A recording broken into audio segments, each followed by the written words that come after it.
Ketika kita mendengar kata samurai, yang terbayang bukan sekedar prajurit biasa. Yang muncul di benak kita adalah sosok pejuang dengan tatapan tenang namun mematikan. Seorang manusia yang telah berdamai dengan kematian dan justru menemukan makna hidup di dalamnya. Bagi samurai, mati bukanlah kegagalan, kehilangan kehormatan, itulah kehancuran sejati. Mereka hidup dengan pedang di tangan dan siap mengakhiri hidup mereka sendiri bila kehormatan itu ternodai. Di dunia mereka, kesetiaan lebih berat dari nyawa, dan tugas itu lebih sakral daripada rasa takut. Salah satu kisah paling legendaris yang menggambarkan jiwa ini adalah cerita Benkai, seorang biksu, prajurit raksasa yang ditugaskan untuk melindungi tuannya hingga akhir hayat. Ketika malam tiba dan ratusan pasukan musuh mengepungnya, Benkai tidak mundur. Ia tidak berteriak, ia tidak memohon. Ia berdiri, lebih dari 500 tentara menghadangnya. Satu persatu mereka tumbang. Konon, lebih dari 300 musuh tewas di tangannya. Panah demi panah menancap di tubuhnya.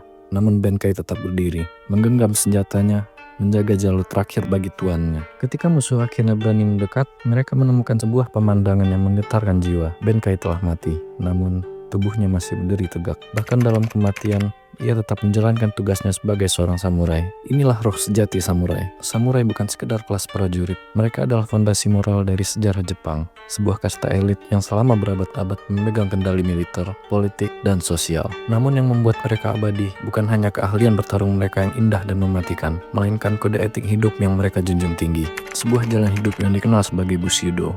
Bushido berarti jalan sang pejuang. Sebuah filosofi yang menentukan kehormatan, disiplin, keberanian, kesederhanaan, dan kesetiaan tanpa syarat. Nilai-nilai inilah yang kemudian meresap jauh ke dalam jiwa budaya Jepang. Kita bisa melihat pengaruh samurai di mana-mana, dalam seni lukis dan kaligrafi, dalam sastra klasik dan puisi haiku, dalam upacara teh yang tenang namun penuh makna, bahkan dalam cara orang Jepang memandang kerja keras, pengorbanan, dan tanggung jawab. Dan hingga hari ini, roh samurai masih hidup dalam budaya populer modern. Film legendaris seperti Seven Samurai dan The Last Samurai, serial epik seperti Shogun dan Rurouni Kenshin, manga filosofis seperti Vagabond, hingga video game modern seperti Ghost of Tsushima dan Sekiro. Semuanya adalah gema dari satu warisan yang sama, warisan samurai.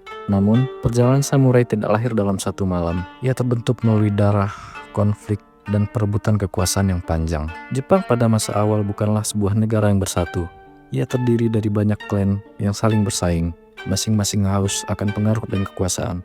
Pada pertengahan abad ke-6, sebuah konflik besar mengguncang fondasi Jepang. Dua klan besar berhadapan, klan Soga yang menerima ajaran Buddha dari luar negeri, melawan klan Monobe, penjaga tradisi Shinto yang menolak segala pengaruh asing. Pertentangan ini bukan sekedar soal agama, ini adalah pertarungan tentang arah masa depan Jepang. Puncaknya terjadi pada pertempuran Shingisan tahun 587 Masehi. Di satu sisi, Soga no Umako memimpin pasukan dengan visi perubahan. Di sisi lain, Monobe no Moriya berdiri sebagai benteng tradisi lama. Pertempuran itu berakhir dengan kemenangan klan Soga. Kekalahan Monobe menandai runtuhnya dominasi lama dan membuka jalan bagi era baru Jepang.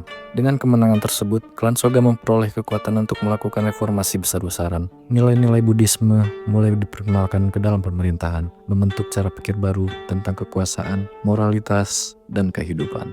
Di tengah perubahan besar ini, muncul sosok visioner, Pangeran Sotoku, seorang pemimpin yang mendorong sentralisasi kekuasaan dan meletakkan dasar sistem politik serta etika yang kelak melahirkan kelas prajurit samurai. Dari sinilah perlahan namun pasti jalan samurai mulai terbentuk. Dan di video ini kita akan menelusuri perjalanan panjang mereka dari awal kelahiran, masa kejayaan, hingga warisan abadi yang masih hidup sampai hari ini.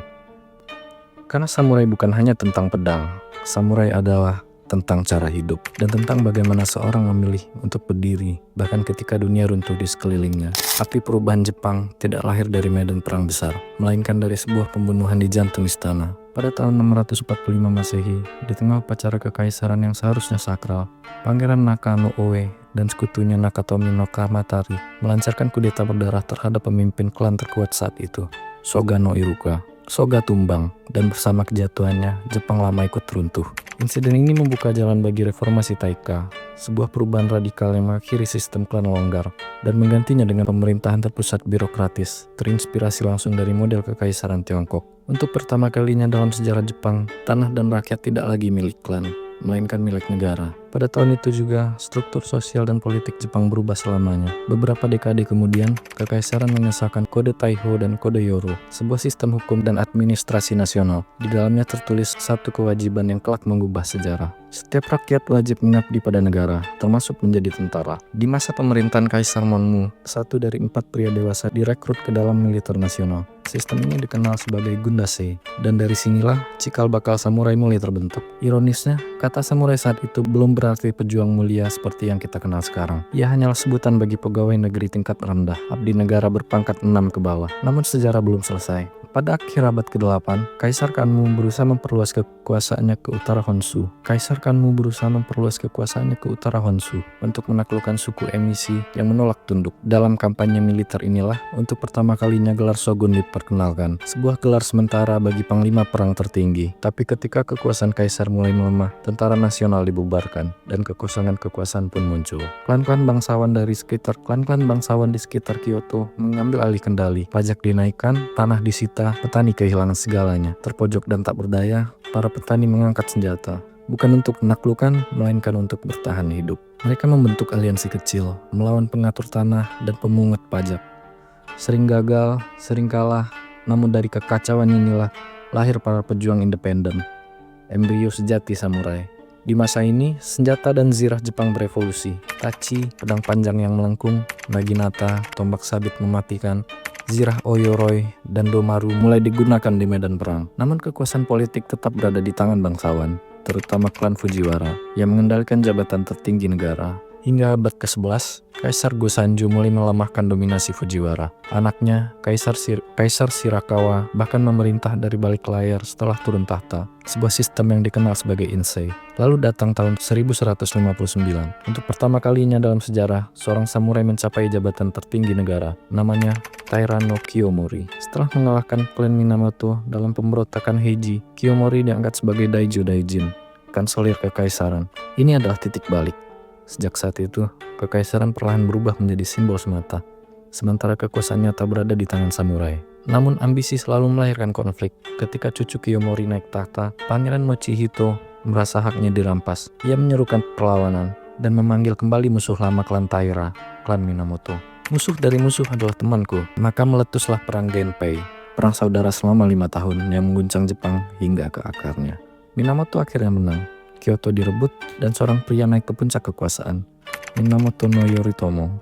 Ia mendirikan Keshogunan Kamakura, pemerintahan militer pertama Jepang. Shogun kini memegang kendali penuh, militer, hukum, dan administrasi. Kaisar hanya simbol.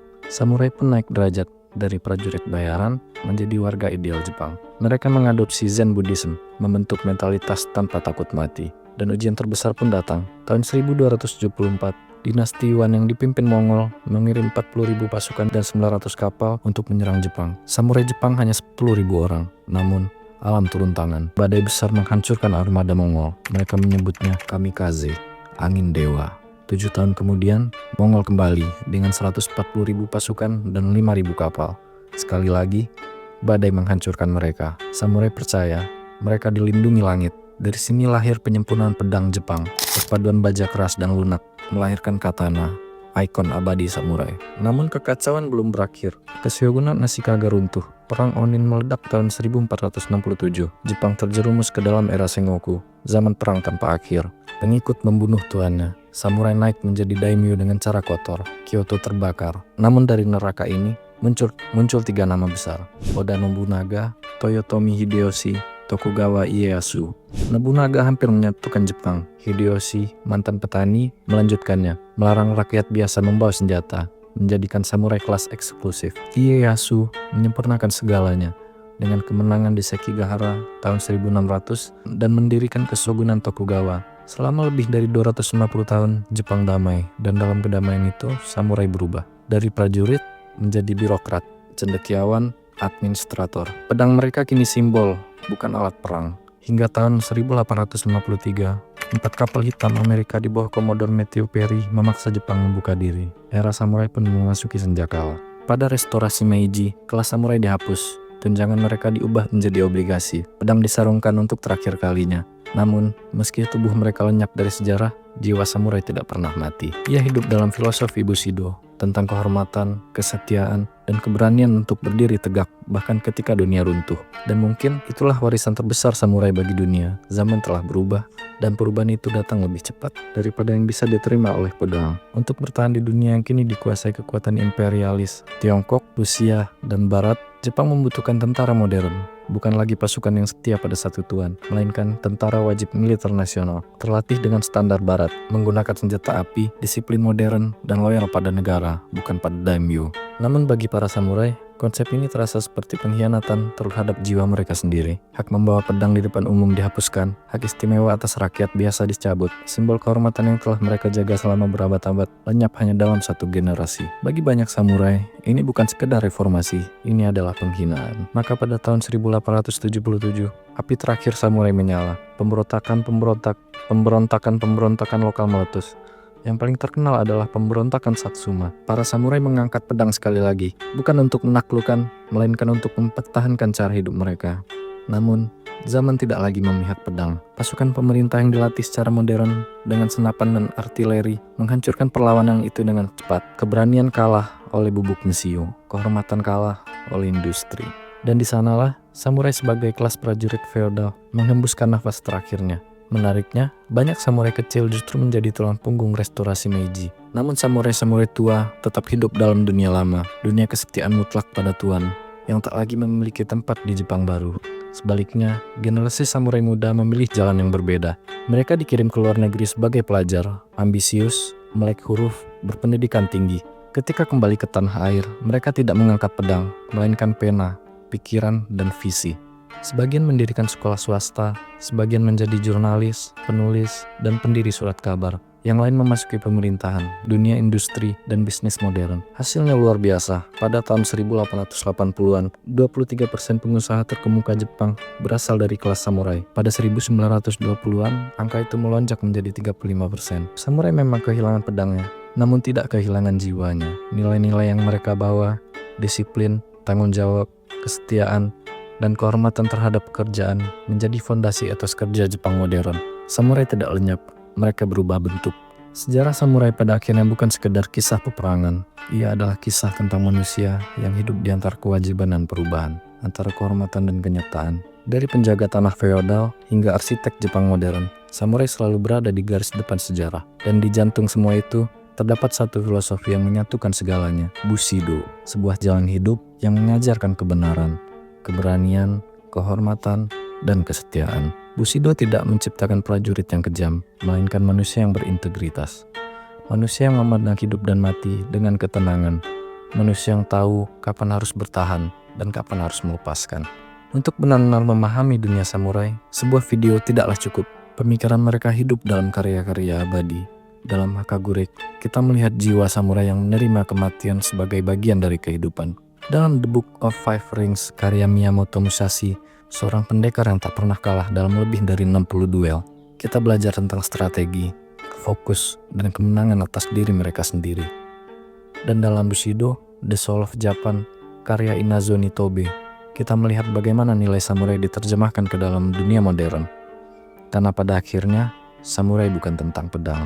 Samurai adalah tentang cara hidup.